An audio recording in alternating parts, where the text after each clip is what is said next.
Hi everyone and welcome to today's presentation. Just before we get started, I'd like to introduce ourselves. We're Publicis Sapient, part of the Publicis group. Together we make up one of the largest and most trusted creative and digital transformation brands in the world. We are recognized, you may recognize some of our agency like Saatchi & Saatchi and Leo Burnett. But no one understands digital like we do. We were born and built for the digital age, founded 30 years ago by two MIT grads in Boston. We partner with clients to drive transformation with a unique approach, and we're trusted by some of the world's most recognizable brands, the likes of Lloyd's Banking Group, Centrica, Mercedes, Carrefour, and McDonald's, and also recognized by leaders in our field by the likes of Gartner and Forrester. So a little bit about our approach. We believe value is exchanged and created by bringing together the customer, business, and capability lenses in order to provide a rounded point of view.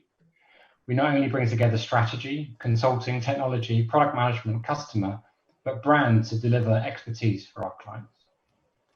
So today we're going to talk a little bit about the future of energy retailer and the times they live in. Today's energy retailers are living in truly disruptive times. In 2020 alone, retailers have had to fundamentally restructure their business just to manage the life with COVID. In the session we just had, a lot of the providers talked about some of the challenges. And most have been really successful in enabling their workforce to support customers at home, diverting demand to digital channels as they face staff shortages and have been able to honour emergency and vital engineer visits. But as we reappear in a life with a world of severe restrictions, energy retailers have to dig even deeper to survive. Retailers are looking to considerably cut costs and right-size their business for this new world. But what does the future of energy retail look like as we manage a life with and without COVID? We've spoken to a range of leaders to better understand those challenges, and we just want to talk you through some of the three key themes. Retailers need to be bolder if they truly want to become that lowest cost provider and excel on customer service. They face considerable competition from new entrants and adjacent industries when it comes to deepening their customer relationships. And at the same time, face considerable headwinds as their IT and technology stacks just aren't fit for purpose to enable customers and agents to deliver their needs.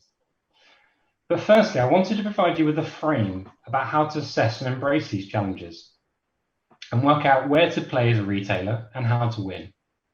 So the first horizon is around sustaining innovation. A lot of the conversation we've just had very much focuses on your existing legacy business and customer base, with the aim to make incremental improvements by leveraging new digital assets and capabilities. We call this digitizing today's business. Secondly, evolutionary innovation. This is where retailers look to leverage adjacent markets to create new sources of growth. A great example is how retailers are working today with the automotive industry to drive adoption of EV vehicles. And thirdly, disruptive innovation. This is where retailers look to enter new markets to create new forms of competition. A great example is where retailers are looking to create ways to balance the grid and potentially even pay customers to consume energy when there's excess supply. As an energy retailer of today, you will be investing in all three horizons with varying degrees. But here at Publicis Sapient, we're here to help clients work out where to play and how to win. So using this horizon as a frame, we believe there are 5 distinct areas you can decide to play. Firstly, we believe energy retailers need to transform their costs just to survive and compete. Evidence and benchmarking suggests to us that best-in-class low-cost retailers who have been able to leverage modern technologies and cloud to move their CRM and billing platforms have managed to develop a cost advantage in excess of 40%. Energy retailers need to place significant focus on driving out costs, specifically within their customer service, IT, and sales function. But this is not driving out costs in replacement of customer experience.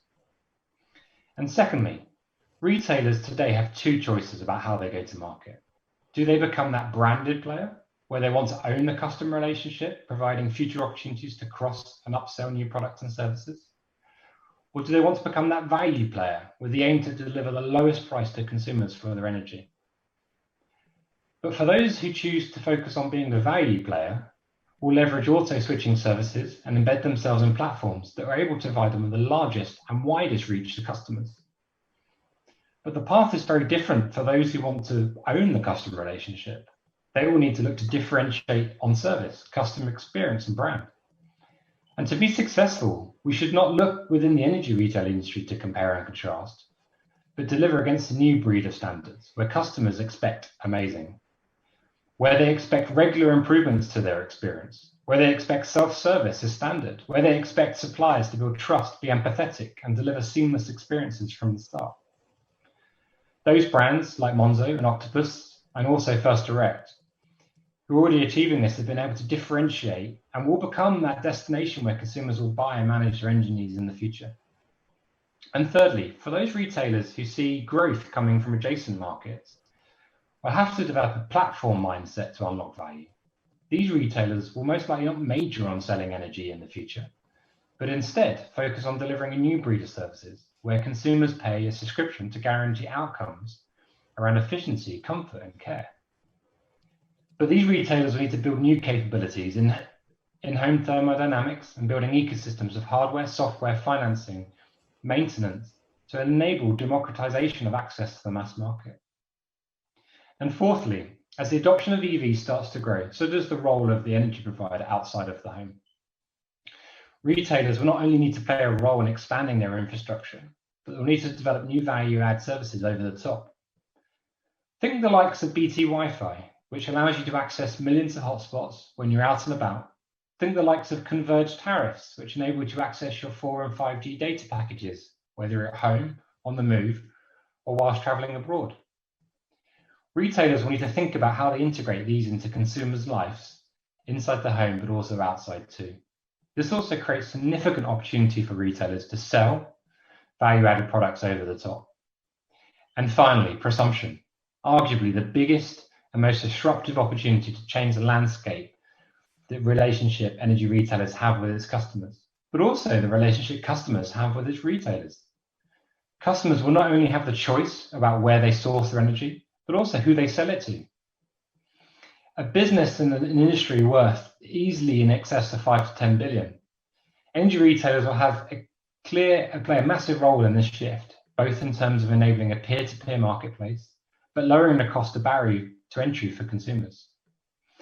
We only need to look to the consumer electronics industry to draw inspiration, where smartphones and TV platforms can cost in excess of thousands of pounds for consumers. But for most, consumers can access these products from as little as £30 to £40 a month. These multi-year subscription approaches consist of leased hardware, access to software platforms, product maintenance, servicing, as well as access to a whole range of third-party marketplaces. So to bring these 5 distinct areas to life, we have envisaged where you can play. But I'd now like to introduce to you Sapient Energy, our fictitious but viable new disruptive energy company. I'd like to introduce my colleague, David Mingay, a creative director at Publicis Sapient, who will now guide you through how a fully integrated experience could look like and also feel like. David, over to you.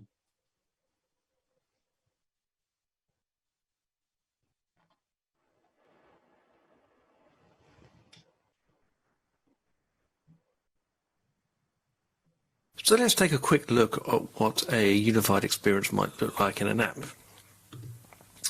Here we've got an example of a home screen, and what we're going to explore here is a family called the Smiths who are going to take a quick trip away for the weekend in their new electric vehicle. They've also got solar panel, and they have also got smart home integration as well. And what we can see here is the top of the screen are the key actions that you need to look to, and we'll come back to that in a second. We'll also introduce this idea of places, whereby you'd have a home, your vehicle, and in this case, your mother's home is your caregiver, but this could also be a second property or a letted property as well. But it enables you to treat each individual place as a separate entity and give you more control over it.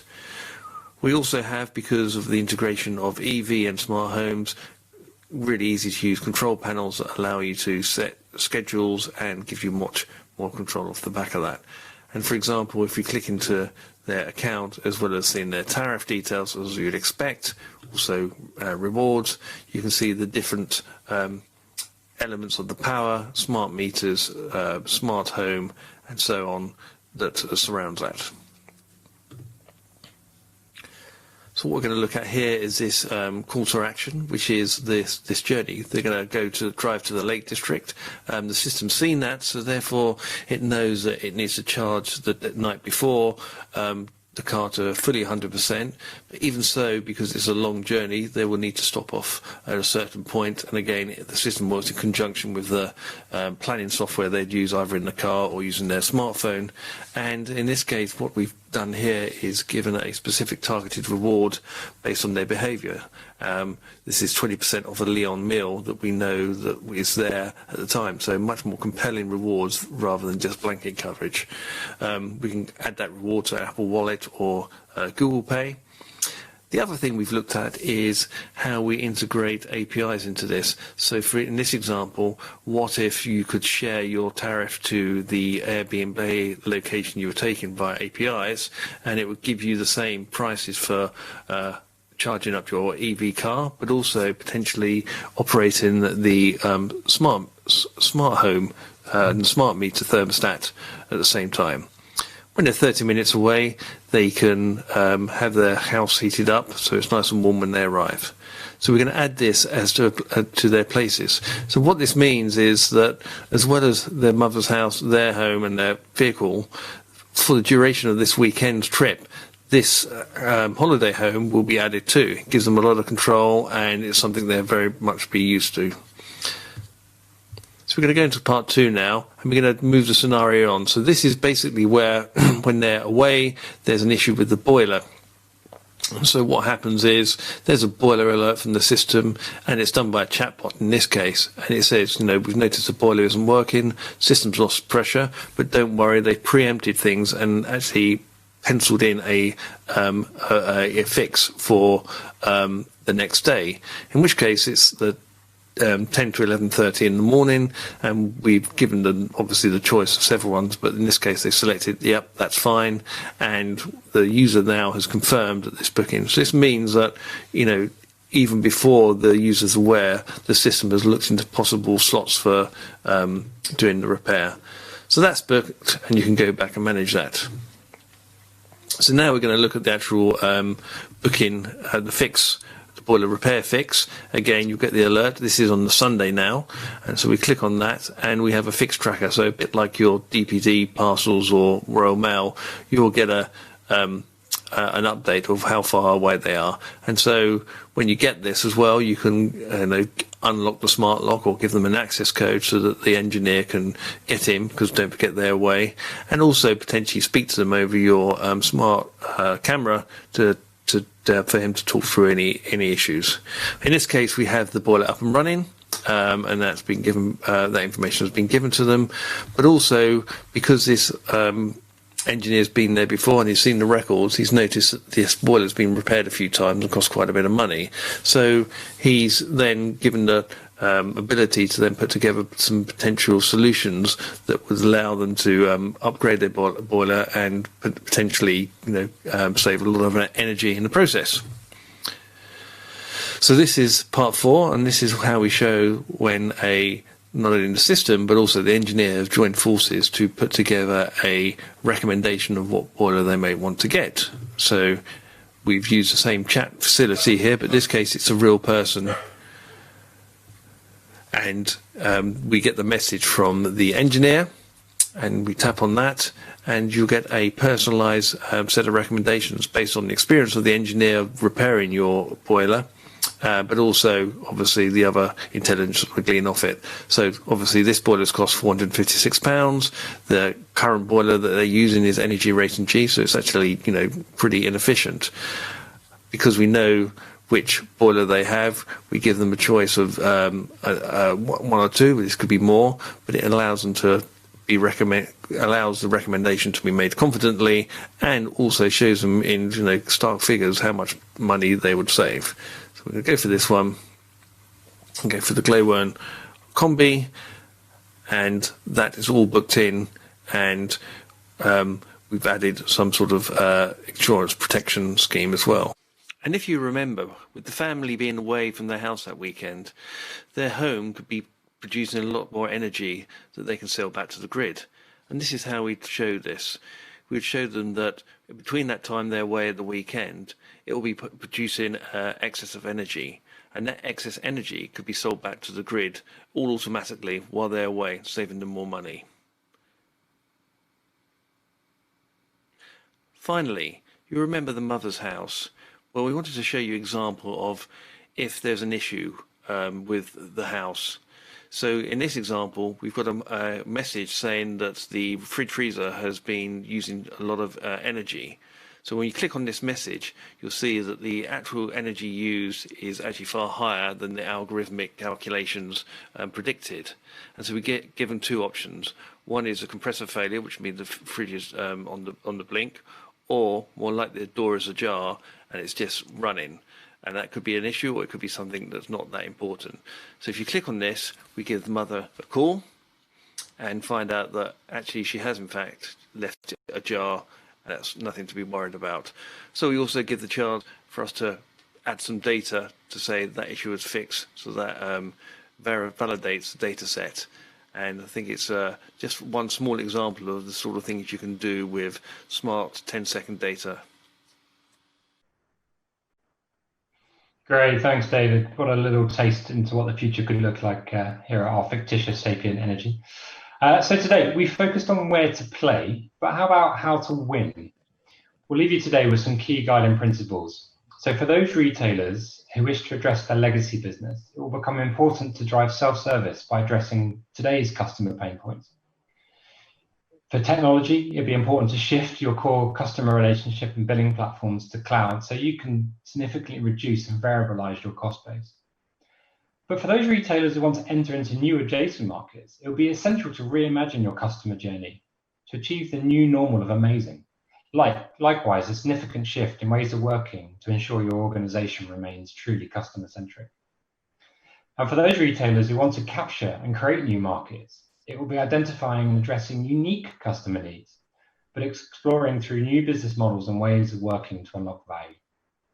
So to wrap up, whether you need to transform your existing business, reimagine your customer journey to meet the new standard of amazing, or rapidly design, develop, and launch new businesses to create unique forms of competition, we can help you be the right partner for your digital transformation, and would love to chat further. Thank you very much for listening today. Thank you very much, Craig. Really interesting stuff. I hope that was useful to you at home or in offices, wherever you may be today. Thanks very much, Craig. Okay, we've got time for a little Q&A now. Let's have a little question time. Now, I was really interested by your 5 key steps. You talked about transforming cost base. You talked about being platform centric and looking at pay as you go, which I'm sure we'll talk about at some point, increasing your role outside the home and new capabilities to enable energy prosumption.